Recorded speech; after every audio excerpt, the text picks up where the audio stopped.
So my Wi-Fi has been out for a couple days, and I was in an ordeal where I didn't have an internet connection on my computer. So I had a hotspot on my phone. It's Cricket. It comes with 10 gigabytes of data a month. But I know I was going to blow through that really quick. So I tried to figure it out. How can I share my unlimited data plan on my phone with my computer and not use my hotspot data? Well, there's an app that I found, and the app is called PdaNet Plus. All right.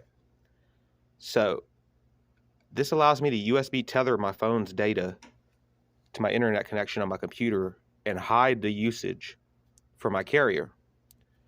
So you have to download that app on your phone, and you also have to download the app on your computer. It's a program, not an app. But anyways, what you end up getting is you can go to settings here, and you can block Microsoft connections, which you really need to do so your carrier doesn't see like all the Windows updates and stuff. And now whenever I plug my phone into here, my internet on here is just as quick as it was when I had Wi-Fi. And the best part about it is, see, I'm using data here, right? 10.2 megabytes. Well, on my actual mobile data, 2.68. This is not showing up. None of what I'm doing right now is showing up.